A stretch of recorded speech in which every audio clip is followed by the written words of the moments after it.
iyi mwumva ni radiyo ijwi ry'Amerika. radiyo ijwi ry'Amerika ivugira i Washington DC mu Kirundi no mu Kinyarwanda. Mu Burundi mutwumvira ku mirongo migufi ya shortwave kuri metero 19 na metero 22, naho mu Rwanda turi kuri FM 104 n'ibice bitatu y'ijwi ry'Amerika no kuri FM 88 n'ibice bitatu ya radiyo inshuti ya bose. Mwiriho neza nshuti mwese muduteze amatwi, ni Edirwe mubasuza kandi mbaye ikaze mu makuru yacu y'aka kanya. Abantu bitwaje intwaro bataramenyekana baraye bateye inkambi ya Lusenda mu ntara ya Kivu y'Epfo muri Repubulika ya Demokarasi ya Kongo, batwara amatungo y'impunzi. Abantu benshi kandi bose bari bitwaje ibigwanisho n'itumenyamenya mu kugenda barafye amasasi menshi. Ni Gatungu ya kabiri ico bakoze ni kwiba gusa izo bene indwi. Uwo ni Bwana Jimmy Bishemeye uyobora inkambi ya Lusenda. Ahandi Perezida w'u Burundi Evariste Ndayishimiye yatangiye uruzinduko rw'iminsi 3 muri Misiri rugamije kunoza umubano hagati y'ibihugu byombi. Abantu 137 nibo bamaze kumenyekana ko bahitanywe n'igitero cy'abagizi ba nabi muri Nigeri.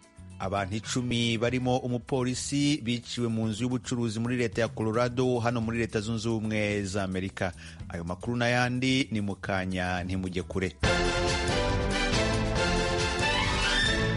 Amakuru yacu yo kuri iyi saha reka tuyahere ku mugabane wa Afurika. Abantu 137 nibo bimaze kumenyekana ko bahitanywe n'igitero cy'abagizi ba nabi muri Nigeri. Mugenzi wacu Oriane Tangishaka araduha inkuru irambuye. Ejo ku munsi wa mbere leta ya Niger yaremeje ico gitero cyakozwe n'abantu bari bitwaje inkoho bari ku mapikipiki hafi y'umupaka wayo na Mali. Leta ivuga kandi ko ico gitero ari kimwe mu bikomeye cyane bikozwe muri ico gihugu mu myaka ya vuba. Ubwo bwicanyi bwabereye mu kigwati kiri hafi y'umupaka bubaye mu gihe hamaze iminsi hibonekeza ibitero inyuma y'itorwa ry'umukuru w'igihugu mushasha Mohamed Bazoum. Umuvugizi wa leta Abdurrahmane Zakaria yavuze ko ubwo bwicanyi bwabaye ku munsi wa Mungu inyuma yaho sentare ijejwe ibwirizwa shingiro yari ihejeje gutangaza icese ko Bazoum ariwe yatsinze amatora yabaye mu kwezi kwa kabiri. Mohamed Bazoum azokwimikwa icese ku itariki 2 z'ukwezi kwa kane mu gihe mu gihugu ciwe harangwa n'umutekano muke kubera ibitero bimaze igihe kirekire bikogwa n'abagwanyi bo mu idini rya Kiislamu bafise icicaro hakurya muri Mali. Abantu 10 barimo umupolisi biciwe mu nzu y'ubucuruzi muri leta ya Colorado muri Leta Zunze Ubumwe za Amerika. Ayo makuru yemejwe n'umuyobozi mukuru wa polisi y'umujyi wa Boulder muri leta ya Colorado, Maris Harold. Yavuze ko mu bishwe barashwe mu gitero cyagabwe ku nzu y'ubucuruzi kuri uyu wa mbere harimo umupolisi Eric Tully, umwe mu ba mbere bagiye gutabara. Harold yavuze ko umuntu umwe kugeza ubu ariwe watawe muri yombi ashinjwa ubwo bwicanyi. Yongeye ko iperereza rigikorwa kandi ko rishobora kumara iminsi igera kuri 5. Ukuriye ubugenzacyaha muri ako karere Michael Doty we yavuze ko batarashobora kumenya neza impamvu zatumye uwo mugabo w'umuzungu watawe muri yombi afata icyemezo cyo kugaba igitero kuri iyo nzu y'ubucuruzi. Gusa yasezeranije ababuze ababo ko bazahabwa ubutabera bubakwiriye. Inzego z'ubutegetsi mu mujyi wa Boulder zo zivuga ko zikomeje ibikorwa byo gushakisha amakuru ku bazize icyo gitero no kuyamenyesha imiryango yabo. Si ubwa mbere ibitero nk'ibi biba muri leta ya Colorado. Iki kije gikurikira ibindi birimo icyo mu mwaka wa 2012 cyagabwe mu nzu yerekana sinema mu mujyi wa Aurora n'ikindi cyabaye ku ishuri ryo mu mujyi wa Columbine. Iki gitero kandi kibaye nyuma y'iminsi 8 gusa habaye ikindi mu mujyi wa Atlanta muri leta ya Georgia cyahitanye abantu 8. Minisitiri w'ububanyi n'amahanga wa Leta Zunze Ubumwe za Amerika Anton Blinken ari i Buruseli mu nama y'iminsi 2 na bagenzi be b'ibindi bihugu bigize umuryango w'ubutabarane wa gisirikare OTAN. Ubushinwa n'Uburusiya biri mu byo iyo nama ivugaho. Ni inkuru twateguriwe na mugenzi wacu Thomas Kambilende. Umubano w'ibihugu by'uburengerazuba bw'isi n'Ubushinwa n'Uburusiya urimo amakimbirane cyane muri iki gihe. Leta Zunze Ubumwe za Amerika, umuryango w'ubumwe bw'Uburayi, Ubwongereza na Canada bafatiye ibihano Ubushinwa. Intandaro yabyo ni ikibazo cy'Abawiguru, Abashinwa bo mu idini ry'Abayisilamu biganje mu ntara ya Xinjiang yo mu majyaruguru y'uburengerazuba bw'Ubushinwa. Leta Zunze Ubumwe za Amerika ivuga ko barimo bakorerwa jenoside. Ubushinwa nabwo bwari bwarishyuye bufatira ibihano abategetsi 10 bo mu bihugu by'umuryango w'ibihugu by'uburayi. Uburusiya nabwo bumaze igihe buri mu bihano kubera kwigarurira intara ya Crimea yo mu burasirazuba bw'igihugu cya Ukraine no guhutaza abatavuga rumwe n'ubutegetsi. Ubushinwa n'Uburusiya bavuga ko ibihano bafatiwe byabateye kwifatanya kurushaho nabo.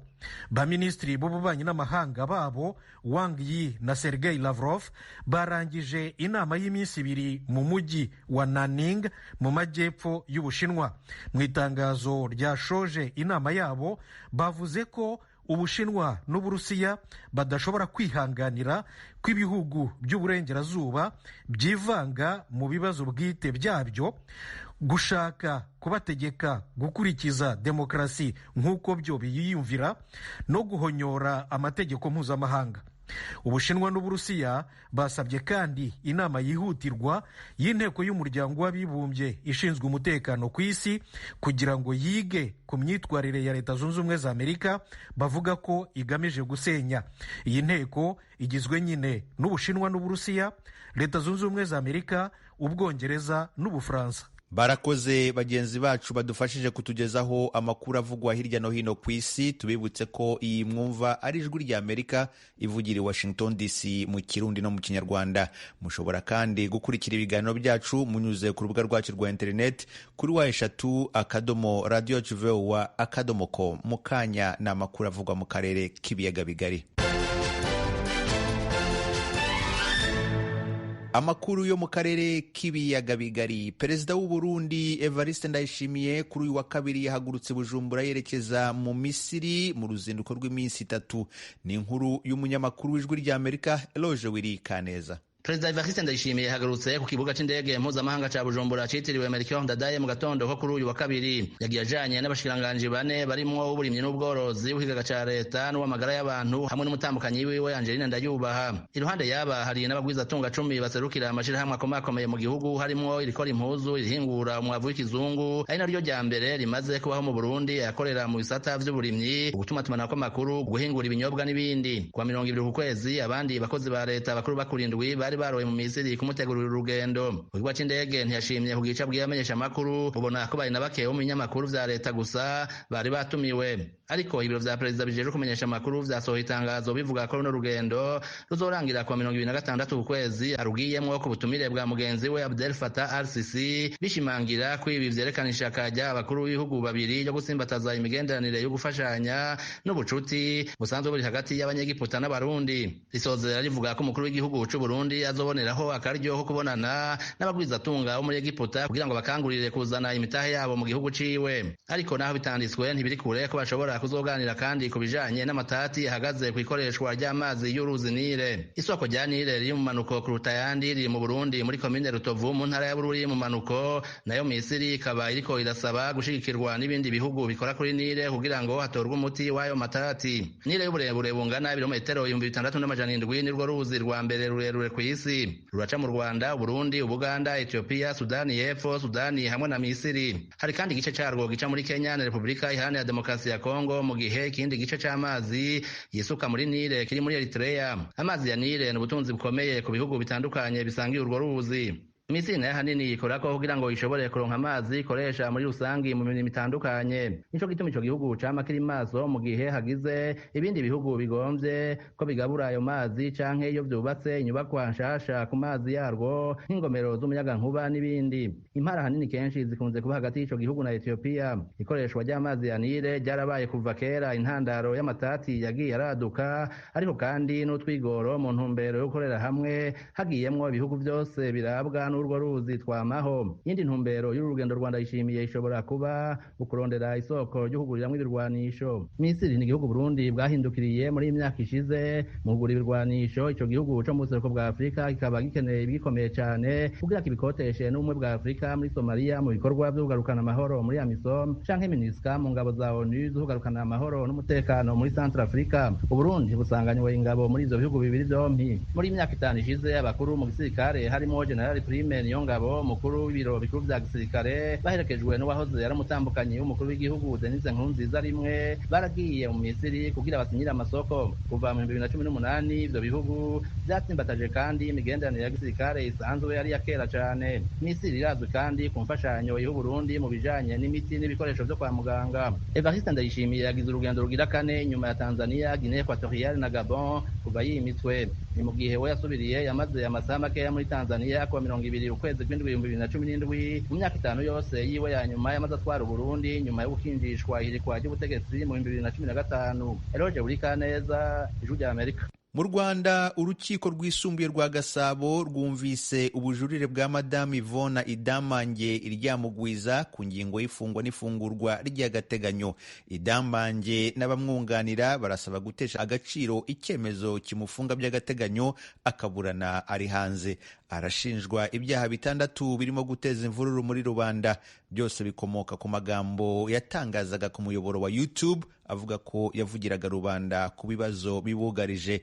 Ni urubanza rwakurikiranywe n'umunyamakuru w'Ijwi rya Amerika Eric Bagiruwubusa.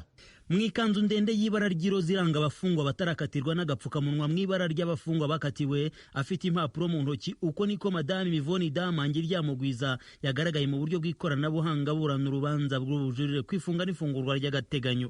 Yari kuri gereza ya Mageragere mu nkengero z'umujyi wa Kigali yunganiwe n'abanyamategeko Brice Bikotwa na mugenzi we Felicien Gashema. Idamange watindanye ijambo yasobanuye ko icyamuteye kujurira icyemezo kimufunga by'agateganyo ari uko umucamanza yimye agaciro uburyo yafashwemo agasakwa akanafungwa avuga ko butubahirije amategeko. Yabwiye urukiko rwisumbuye rwa Gasabo ko abasore bagera mu 8 we yita ko bameze nk'amabandi binjiye iwe ku ngufu babanje gusunika urugi rw'igipangu, abandi barurira nta mpapuro zo kumuta muri yombi nizibemerera gusaka. Avuga ko izo mpapuro zanditswe nyuma bagamije kugaragaza ko ibyo bakoze byubahirije amategeko.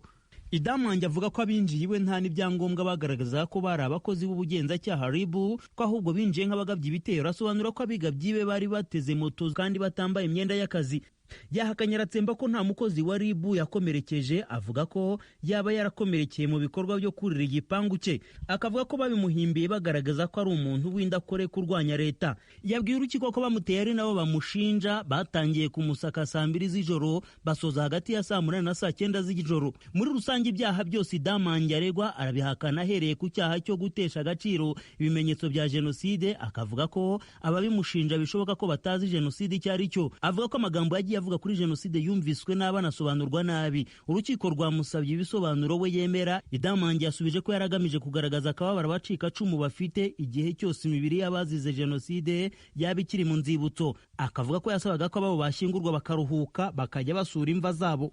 Yabwiye urukiko ko ari umuturage usanzwe utanazwi ku buryo ngo atashoboraga guhamagarira abantu kwigaragambya. Akavuga ko n'amagambo ye nta ngaruka yateje ku buryo ubushinjacyaha bumurega guteza imvururu cyangwa imidugaro muri rubanda. Yongeye kumvikana avuga ko yahagurutse avugira rubanda mu gihe cya COVID-19 kuko yabonaga bimuteye agahinda kubera ko hari abari babuze uko bigenza mu gihe cyaguma mu rugo. Maître Felicien Gashema na mugenzi we Maître Brice Bikotwa basaba urukiko kuzasuzuma video ya nyuma yabaye imbarutso yifatwa n'ifungwa rya Idamange. Baravuga ko igisohoka nyuma y'iminota 30 inzego z'umutekano zari zageze kwa Idamange, bakibaza niba zari zarangije kumva video y'imari saha n'igice, bakanayisesengura ubushinjacyaha bugahita bukora inyandiko zimbemerera kumufata no kumusaka. Yaba Idamange yewe n'abamwunganira barasaba gutesha agaciro icyemezo cy'umucamanza wa mbere. Baravuga ko nta mpamvu zikomeye kandi zihagije kuri buri cyaha zatuma uregwa akomeza gufungwa mbere y'urubanza mu mizi. Aba banyamategeko baravuga ko ibikoresho by'uwo bunganira hafi ya byose ubushinjacyaha bubifite ku buryo kumufungura ntacyo byahungabanya, kandi kuri bo gukurikiranwa yidegembya byagombye kuba ari ihame.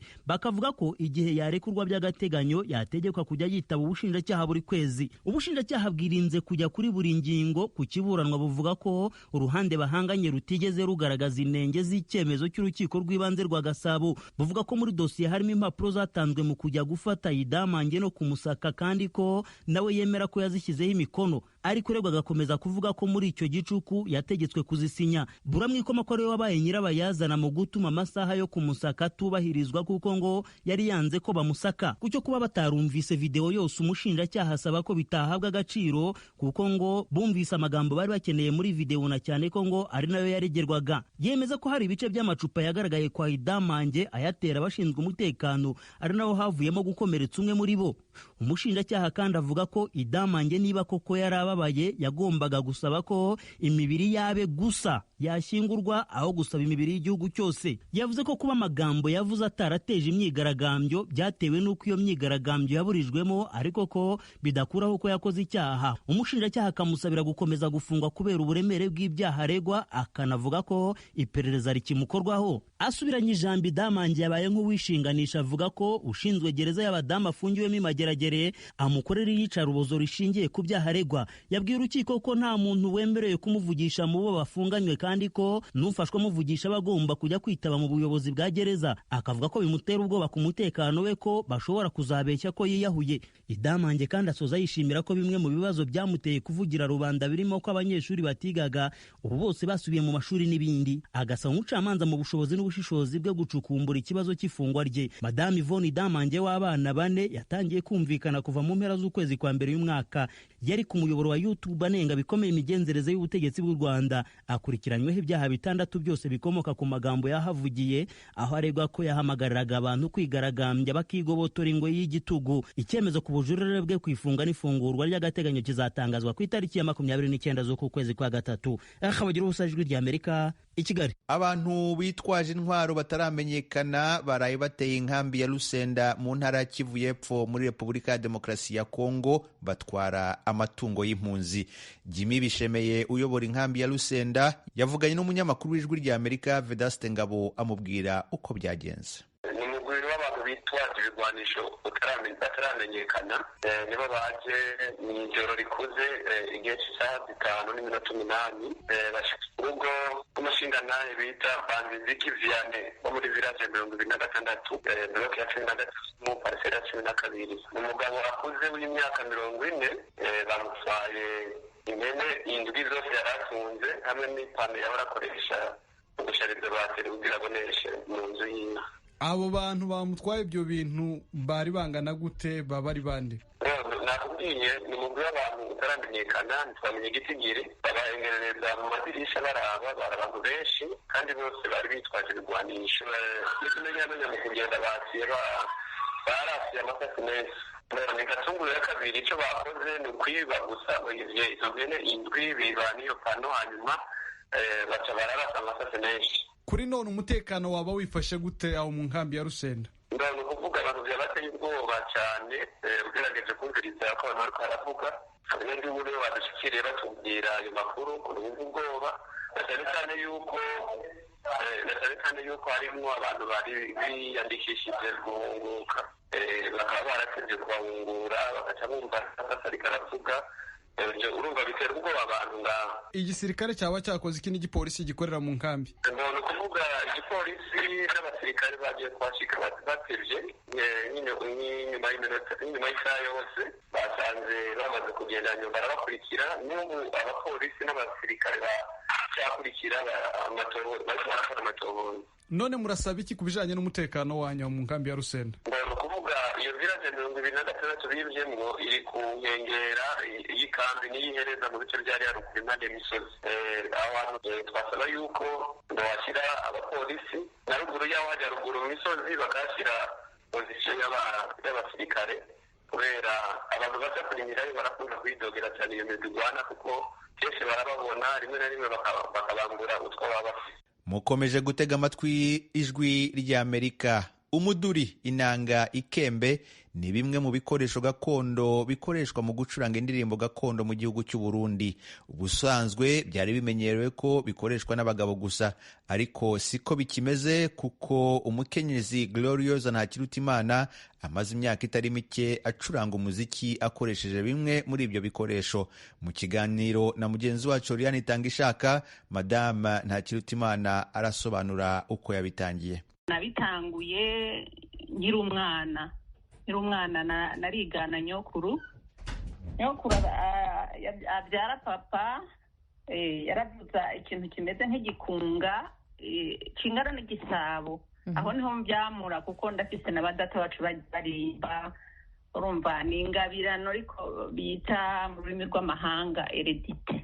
Umva byavuye mu muryango. Rero natanguriye mu maklebe mu migwi itamba nkajya nkompoza n'indirimbo z'intambo, urumva ndabyina.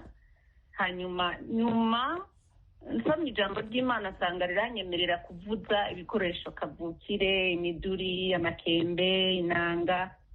Ego rero ndabitangura muri 2010, mwaka wa 2010 niho natanguye kubyimenyereza ndi mu mugwi witwa Akiwacu Band, waje mu nyuma ariko abatama b'abakambwe bitwa abatorobeka nibo batanguye kumenyereza banyigisha. Naho nje nkikomporeza indirimbo nkicurangira n'igicurangisho kanaka kijyanye n'umurya w'iyo ndirimbo n'injyana. Reka twumve imwe muri izo ndirimbo hama utubwire ibijyanye n'iyo ndirimbo. Yego.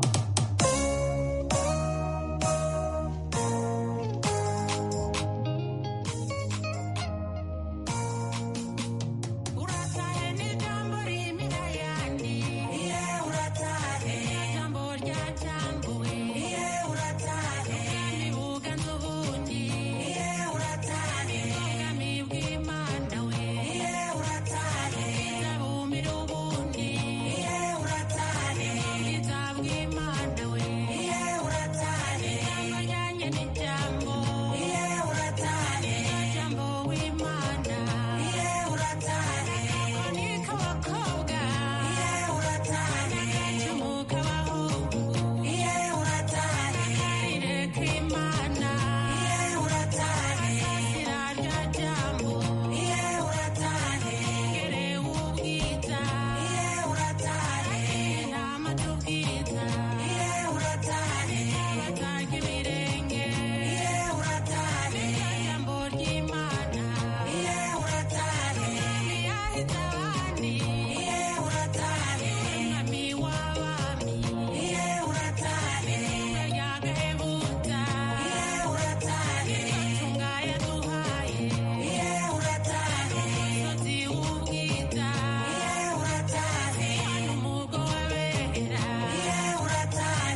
akaririmbo karyoshe cyane karimo amajambo menshi atandukanye, harimo ubutumwa butandukanye.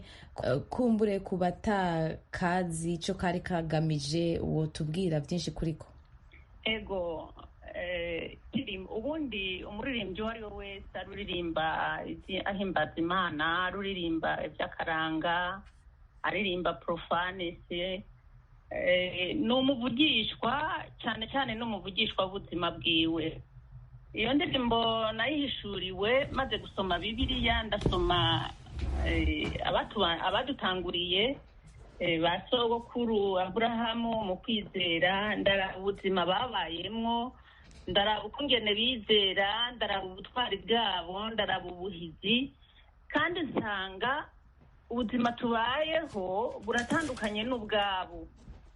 Ndibaza ikibazo, none twe ko mpwemu yera yatumanukiye tukaba dutegerezwa gucika, ahubwo kubera ko mpwemu yera aba muri twebwe tukaba dutegerezwa gucika abahizi ahubwo gusumba.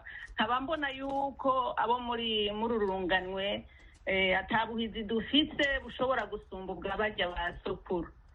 Ntangura rero gukompoza, ndayita intasho.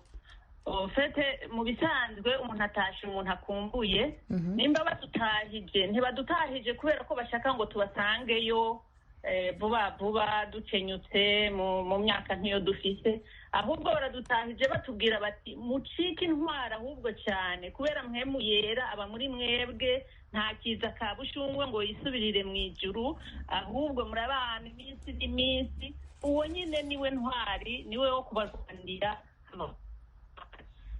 Iyo ndirimbo rero yaranyigishije, ituma ninjira rwose byimbitse mu bakenyezi b'intwari babayeho mu gihe cya kera. Dusoma muri Bibiliya barimo ba Debora bahagurutse abashingantahe baneshejwe ku rugamba mu gihe cy'abacamanza, ba Esiteri ukuntu yatinyutse akarinda akagenda imbere y'umwami kugira ngo n'abayuda bakire bari gupfa bose. Ndabarusi ukungene yakurikiye nabukwe, ata n'umugabo yitega aziga kuzoronka, mugabo urwo rukundo ndarufata nk'ubutwari. Ese ko nta mpwemu, ko ata mpwemu yera yari afite, ubwo butwari bwavahe? Nca rero numva ko ari intasho, ariko arantasha ati nawe ukunde naho bitoshoboka yuko ukunda, ukundire. Ndaba ba Eliya, Elisa, nsanga ukungena amavuta bari bafise yasa nakorana na mpwemu yera, kandi mpwemu yera niwe Mana.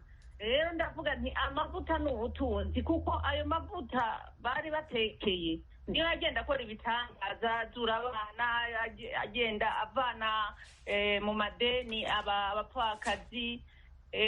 Murabona n'igihe Elisa yari amaze imyaka irenga 100 yapfuye, amagufa yiwe yazuye umuntu, bagiye kumufuba kumuhamba, bumva amasasu aravuze, bariko baragwana hirya yabo, baca bata ikiziga hejuru y'amagufa ya Elisa, kiza kibakiyeho cyatanze imuhira.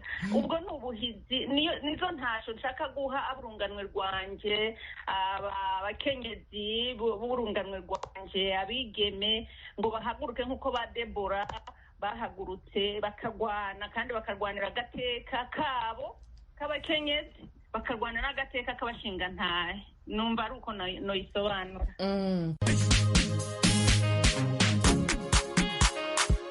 Bakunzi ba radiyo ijwi rya Amerika mutuye mu burasirazuba bwa Repubulika ya Demokarasi ya Kongo, turabararika kujya mukurikira ibiganiro byacu ku maradiyo akurikira: Radio Communautaire de la Voix de Mikeno Ibunagana ku murongo wa FM 99.7, Radio Ngoma ya Mani yo mu mujyi wa Baraka kuri FM 88.8, Radio Baraka FM nayo mu mujyi wa Baraka ku murongo wa FM 94.4, Radio Communautaire La Verite ikorera mu mujyi wa Kiwanja kuri FM 99.0. naho ku badukurikira muri mu majyepfo ya Uganda mwakumva ibiganiro byacu kuri Radio Ijwi Riyobora Voice of Muhabura ku murongo wa FM 88.9. Ni Radio Ijwi rya Amerika iminsi yose kuva ku wa mbere kugeza ku cyumweru.